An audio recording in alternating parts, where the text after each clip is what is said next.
Now I show you the ground units and the buildings. We have some artillery unit. It's very good to attack other buildings, but no ground units. It's also a little bit weak and easy to get destroyed. This is the mech. It's a standard ground unit, usable for many different cases. We have a hunter with some Gatling guns.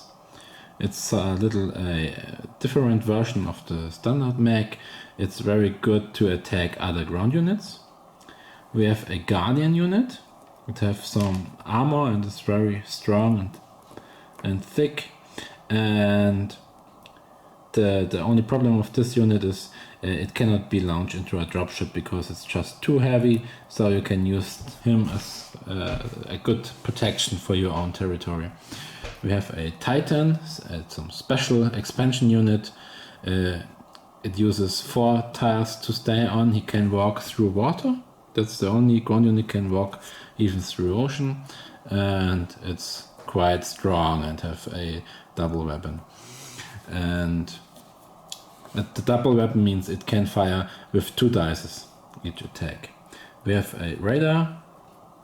The radar just make every dice roll against incoming missile attacks 1 point easier. Also counting for dropship defense fire.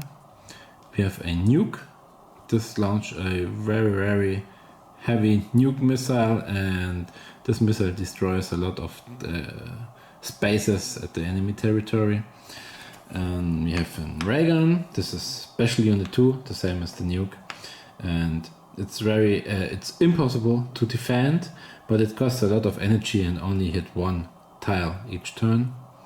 We have a park. This comes into play in cases of discord level. I will explain later on. The same with the megaplex. It gives a little bit of credits and have some impact to the discord level. We have some shield generator. He can generate a shield which protect against an enemy missile impact, but I have to pay some energy for it as price. I have some carrying unit. It can fly, take some ground unit you place somewhere and move it to another space each turn. So you can change your strategy or just upgrade your base defense, whatever. We have a factory. This factory produces more things you can buy, so you get just 2 credits each turn in addition to your standard income. And the same for the power plant. The power plant delivers 2 energy extra each turn. And finally we have also a discord level. The discord level shows the unhappiness of your population. If they have to suffer too much, they may start a revolution. So you have to try not to increase this level too much, but you can use it to, for example, getting more credits and found more war machines and so on. We have at the discord phase different actions. We have a printing credits action. You may produce 3 credits once a turn, but this increases the discord level by 1. Just meaning you have to place one value token at your discord level. So it's getting higher and higher and higher. You can do the opposite. You can pay for economy recovery. So you have to pay 4 credits and lower your discord level by 1. You can support the resistance at your enemy. So you have to pay 7 credits, but your enemy's discord level get increased by 1 point. Then other things can happen. Destroying a megaplex. If you destroy a megaplex by accident, or if you're willing to do so, whatever, you get a penalty of 1 discord as well. The same for the parks. It's some amusement parks where the people playing and have fun. If you're shooting at 1 park of your enemy and destroy it that way, you get 1 discord level as well. And if you launch a nuke, you get also an increasement of your discord level as penalty. And every turn you have to throw a dice.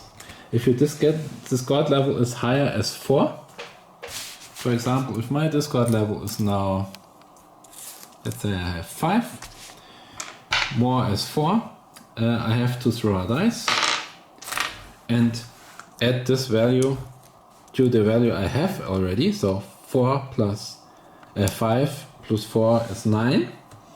And if I get 10 points, I get an additional penalty. In this case, nothing happens.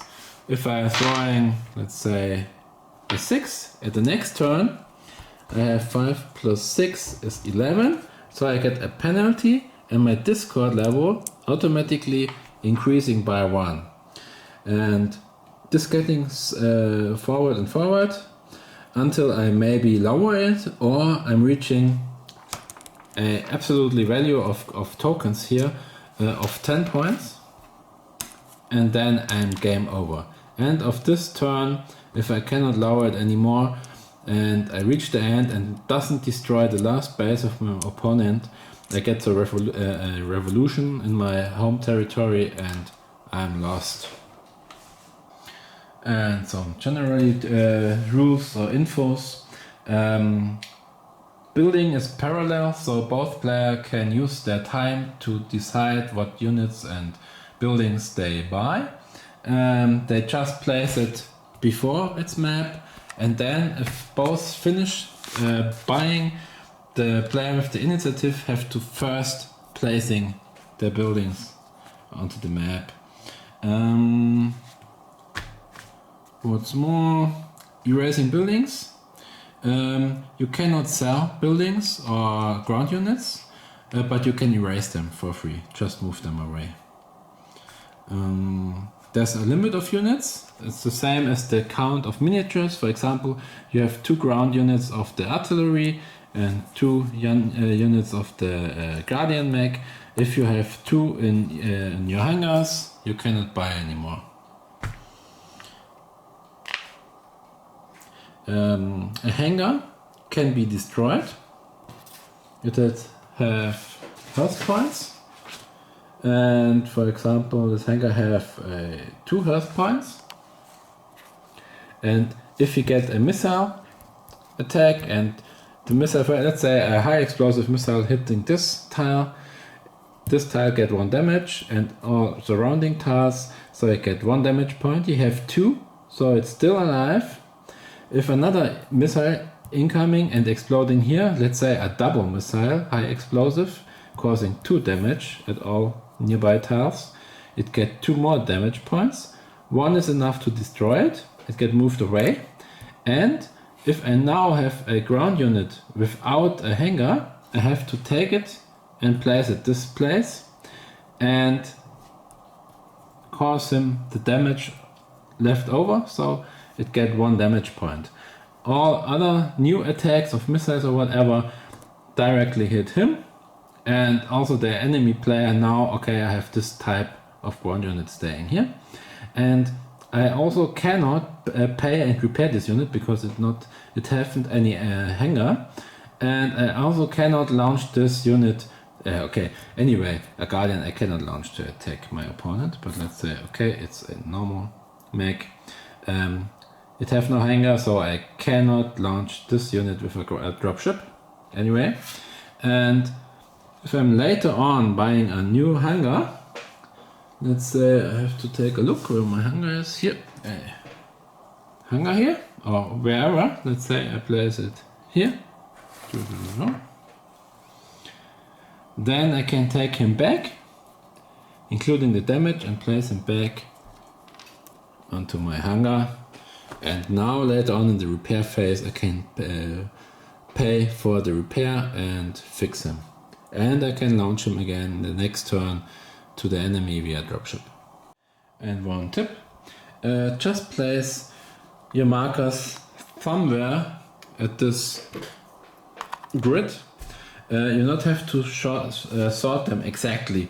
So, for example, if I place all my gun turrets right here at the top side and all anti-aircraft rockets right here, the enemy maybe see what I'm doing and or how many I'm using of this. So just place it somewhere mixed You can find them right easily. They are just big letters, and if you need a gun turret, just, okay, here's a G, or here a power plant, and so on.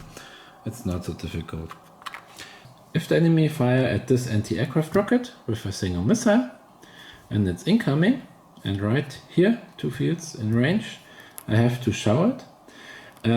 I can directly place the miniature there now, but in this case I can say, okay, this is an anti-aircraft missile, I can rotate it this way and already make my dice roll, because if I miss like now, I can directly say, okay, it's destroyed, and move it away. There's no reason to place a miniature there, then making the dice roll, missing, and then destroying it again. So only in this case, okay, I make a 6, so I destroyed the missile, nothing happens. Then I can say, okay, I have to place the miniature there because he sees this unit, and this miniature will stay there.